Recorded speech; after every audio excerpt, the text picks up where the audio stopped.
Hello everybody, this is Joe Sin's Rarest Photos. I was meaning to get an episode of Child Bride today, but I don't have the time. And I know that a few of you asked me to continue reading this book. So I'm going to continue reading this book, and then we'll get back on to Child Bride tomorrow with a good 30-40 minute episode. Thank you to you subscribers, members, those who have left me super thanks lately. I appreciate it. So we're going to start reading from where Elvis had asked for Jeanne to come upstairs, and there was the light was going off and on every time he said mama, and I kind of joked around thinking that Elvis was probably pranking Jeanne, and some of y'all said no, Grayson's definitely haunted by the spirit of Gladys. So we're going to continue right here, but thank you once again, subscribers, members, those that left super thanks. We're going to get reading right here. And I appreciate every one of y'all, and I'm excited to bring a bunch of new different books in 2025 and finish the ones that we're reading. One time I remember was when I was spending time with Linda at Grayson while Elvis was in LA. I'd gone upstairs by myself and went to bed in Elvis's room while Linda stayed downstairs in the den watching TV. I was the only one upstairs, and I can't describe what it was, but I was abruptly awakened by a strange, indescribable noise. I remember waking up and not realizing at first what was going on, then suddenly became aware that something seemed strange and out of place. It freaked me out so much that I had to get up and go downstairs and sit with Linda until she was ready to come back to bed with me. Now, other times while alone in bed, I felt the sensation of air rushing by me, while at the same time hearing what sounded like a faint sound of water swishing all around me. It was most traumatic, and I'm not the type that scares easily, but that experience unnerved me, said Jeanne.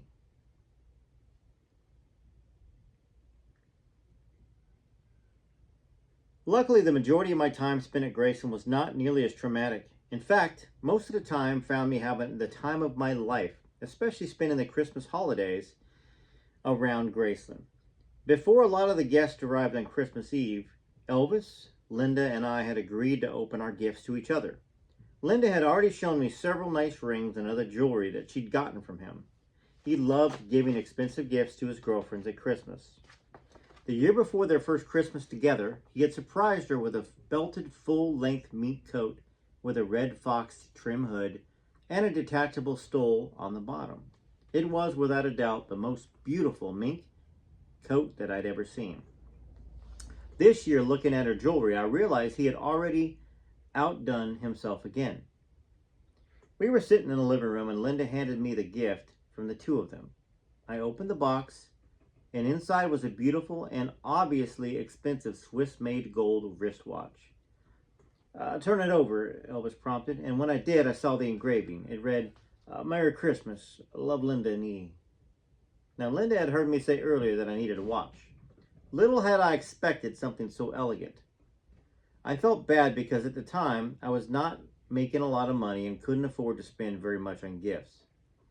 I was working as a hostess supervisor at a dinner club in Rhode Island. In addition to not making much money, I was also taking the entire week off without pay. Leaving me even less money. Handing a small gift to Linda, I felt like compared to what they had given me, it was not much. See, it was a bottle of moderately priced perfume that I knew Linda really liked. She, of course, opened it and graciously thanked me. Then I handed Elvis the present I had chosen for him.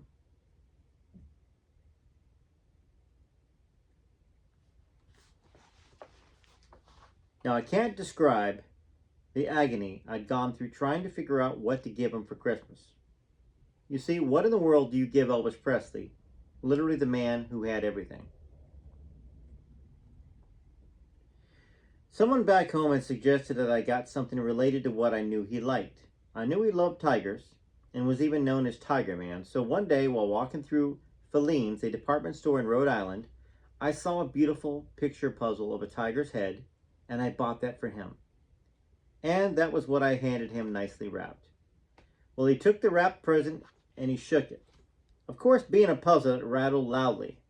With a mischievous grin, he asked, what do you do? Give me a broken present? Linda knew what it was, and she and I both started laughing. That, of course, set the scene. Well, he tore into the package and, barely able to hold back a grin, looked at it, then looked at me, then looked at Linda. Trying hard to look angry, he asked Linda, what did we give her again? Elvis, you know what we gave her. It was the watch, was the reply. After pausing a few seconds, he almost broke up as he said, take it back. I'm not sure who was laughing the hardest among the three of us. He, of course, then thanked me graciously for the present as well. We spent the rest of the evening watching him unwrap the hundreds of presents he had received from fans all over the world. Now, there was no way he could have used all of the gifts. Lisa got to keep the ones that she liked, and the rest got distributed to other family members, friends, employees, and several charity organizations there in Memphis. See, there was enough presents to go around. There were also some of his bodyguards and their wives up there, including Red and Pat West, Sonny and Judy West, Marty Lacker and his wife, with a couple of other people. See, I was in another world, just standing there watching Linda hand out gifts to all of his friends and seeing Elvis's face light up with delight when they tore into the wrapping paper. Just 2 short years later, pretty much, they would write this book. They would write this book, forgetting everything Elvis had done for them. And believe me, yes, maybe part of them thought maybe it might wake Elvis up because they felt like he had the problem. But they did it for money too. When they say, oh, we didn't hardly make any money, they were promised a lot of money, that this was going to sell and make a lot of money. And back then, it probably made a decent amount of money for them regardless. Although they probably weren't savvy businessmen, and they probably got took by the publishers and by Steve Dunleavy. So, picture all of these guys opening all these presents up that Elvis got them. Plus, they got to keep all these other presents that fans sent to Elvis. I'm sure Elvis kept a couple, but for the most part, he was generous. He wanted to give. And I don't think fans would have had a problem with that. I was smiling from ear to ear, said Jeanne, with excitement. And Elvis must have noticed this because he looked over at me and he said,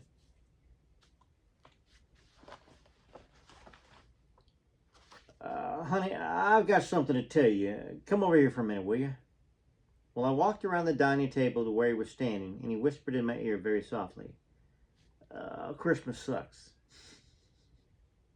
Well, I burst out laughing and looked at Linda like, I'll tell you what he said later. I didn't share that comment with any other of the guests. I knew that he was up to his old tricks to shock me again. That was a Christmas I'll never forget. The next few days were spent enjoying the winter, going for rides, and just hanging out. On New Year's Eve, the decision was made to go to Marty Lacker's house for a party. Now, this was done in lieu of the usual routine of having it at Graceland. Elvis, Linda, Sonny, and Judy, and I climbed in one of the Cadillacs, and Elvis drove us all to Marty's house. Is there a picture of them leaving, perhaps? I'm going to send you super sleuths out there to look around. Let's see, the year before, the first Christmas together. So this should have been 73 probably. 73 or 74. Well, it was a lot of fun, and I felt grateful to be there. We had a fondue party, which was very popular at the time. Judy introduced me to something called mulled wine. I'm still not sure what it was, but it was good. Isn't that like the cider? Spiked cider? I don't know. I remember Elvis being in a very good mood, and we all sat around and talked, just like normal people do. And I remember thinking, this is so weird. Sitting here talking to Elvis, just like I've known him all of my life. It was such an indescribable thrill to be there with Linda and Elvis and their friends, and to be part of it all. I don't remember exactly what we did for the next few days after the party. I just remember those memories of how much fun it was being at Graceland. Once again, however, it was soon time to head back home. I flew back with the thought that I had probably seen the last of Linda, Elvis, and Graceland for a while, because the new year was beginning, and I was convinced it was a long time before I had a good reason to even go visit them again. I was wrong, however. The gods of fate were with me once more.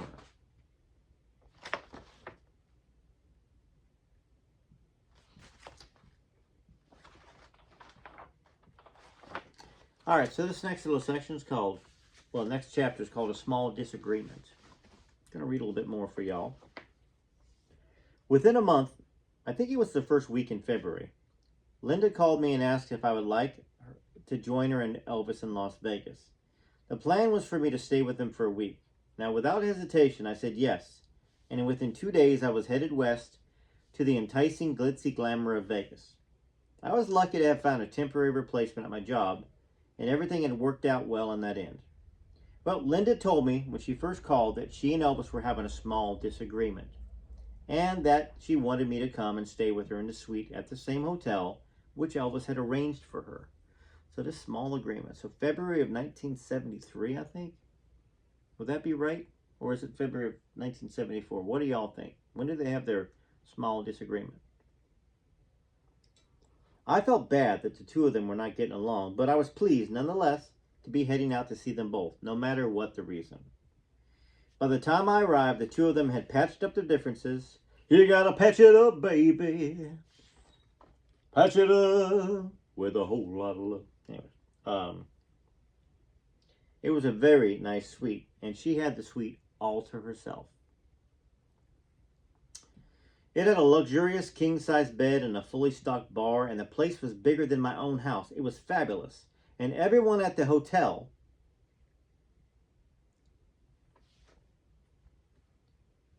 went out of their way to be nice to me, since I was part of Elvis's entourage.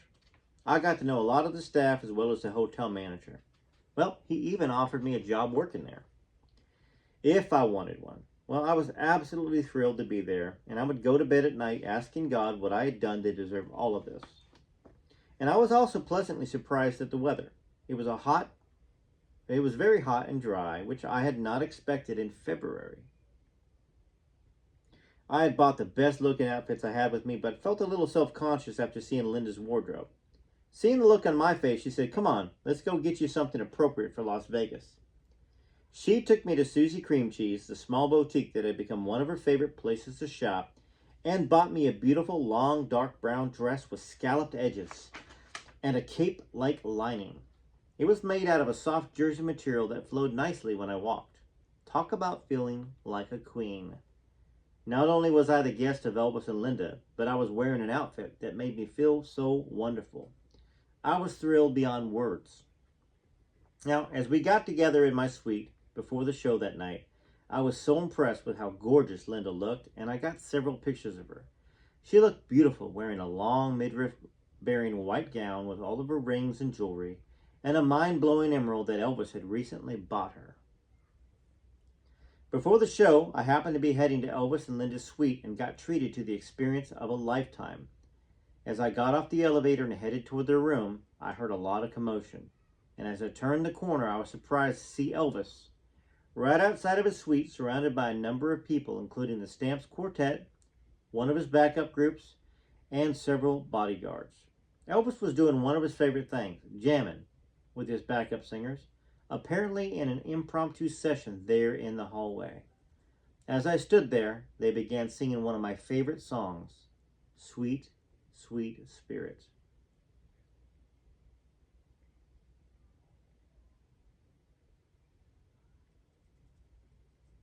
Y'all remember, I think it was a 72 Elvis on tour, where Elvis is singing it with the quartet. Just beautiful. Just beautiful. I can hear it in my head right now. With no instruments to back him up, I was mesmerized by the clarity and beauty of his voice. I was also moved by how much enjoyment he was getting out of just standing there singing with his friends. The show that night was more spectacular than I was expecting. I'd only seen his concerts performed in a large Coliseum-type surrounding, where this Vegas show was in a small, more intimate nightclub setting. I wasn't prepared for the impact he made on the audience, as he suddenly appeared on stage with the orchestra blaring, flashbulbs lighting the darkness, girls screaming, and the crowd leaping to its feet with thunderous, welcoming applause. Words cannot begin to describe that experience. If you've never been to one of his concerts and experienced it in person, you know that there's no way to truly understand its impact. It came very close to being a spiritual experience. Adding to the thrill of it all,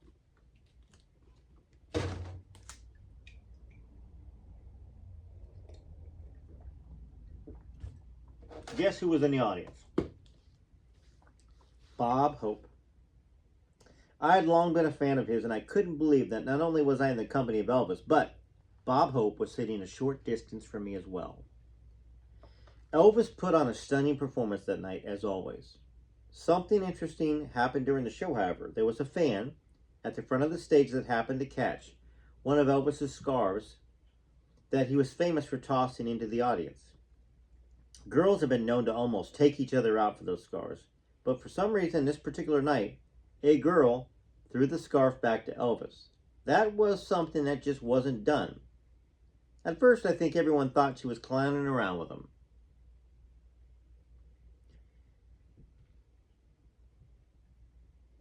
Until it became obvious she really didn't want the scarf. Elvis reached down, picked up the scarf again, and threw it back to her. My first thought was that she must have had too much to drink. She again threw the scarf back, and by now, it was becoming a little embarrassing for Elvis. I remember thinking that at any moment, one of the bodyguards would come to his rescue by coming over, grabbing the scarf, but for some reason, they didn't step in to help. The dummies. Can't they read the room?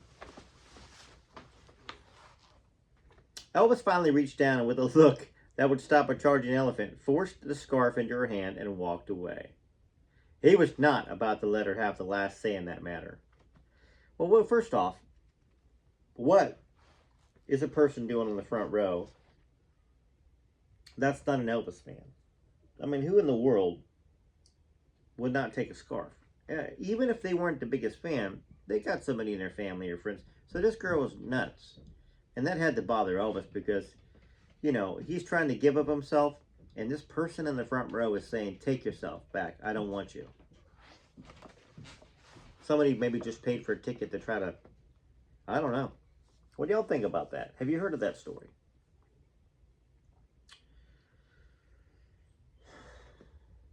After the show, I made my way up to Elvis's suite, where I was in for a very nice surprise. There, sitting on the sofa with another man and a very attractive blonde, was none other than Bob Hope. I just about choked when I walked into the room.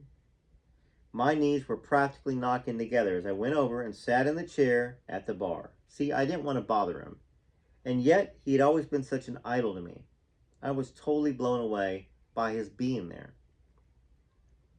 Knowing that he probably got tired of everyone gawking at him, I was trying to be as inconspicuous as possible. I was doing my best to build up enough nerve to walk around to him and say something like, "Thanks for the memories," but I just couldn't muster the guts to do it. As I turned to look at him, I noticed him staring at me and smiling.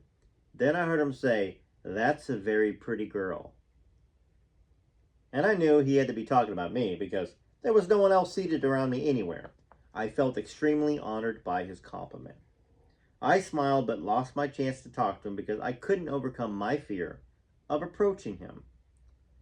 Then Elvis walked into the room and went over to talk to him. Bob told him how he enjoyed the show, and I remember thinking how naturally witty he was in conversation. See, he was always my favorite comedian, and I still watch any old movie he appears in. Shortly after that, I went into Linda's bathroom, and I knew Linda was in there refreshing her makeup. And I was commenting to her how nice this suite was. "This is a really nice bathroom," I said. She started smiling. "I've got to show you this," she said, and she pointed to one of the walls. There was a hole the size of my little finger in it. "What's that?" "That's a bullet hole," she explained. "Well, how the heck did a bullet hole get there?" I asked her, eyes wide open. "Well, Elvis sometimes liked to target practice in a hotel suite when he gets bored. Well, I was in the shower, and he missed a shot, and it came through the bathroom wall, right above where the toilet paper dispenser was. If I'd been standing in front of it, well..."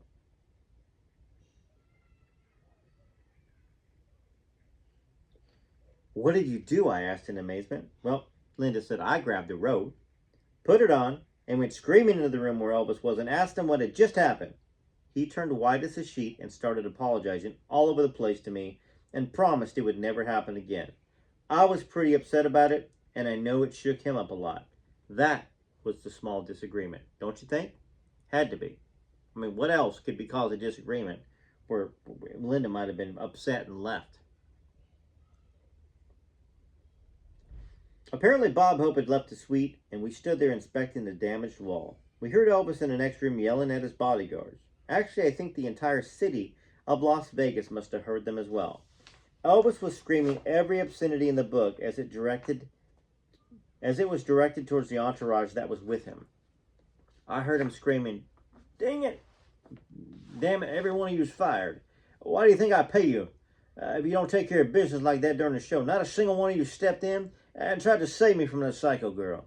She kept throwing that damn scarf back to me, and none of you did nothing. You're all fired, every one of you." I'd never seen Elvis, or anyone else for that matter, so mad and upset in my life. It was petrifying. He seemed to be directing most of it towards Red and Sonny West, who I think were the ones who had been closest to him on the stage. That's a good place to stop. Page 58. Damn it, every one of you's fired. Why do you think I pay you, mother? I could see him. Damn it, everyone. You got that big old arm. Anyhow, thanks for being patient with me. I'm sorry I didn't get this done on the channel earlier today. I've been kind of getting things loaded in the afternoon. I got to get up early tomorrow, get a reading child right in for y'all, and start your weekend right. TCB TLC, this is Joe Sins Rarest Photos. Much love to every one of you. Hopefully you got some plans for this weekend. It's holiday weekend. Let me know in the comments what you're doing. Okay, see you now.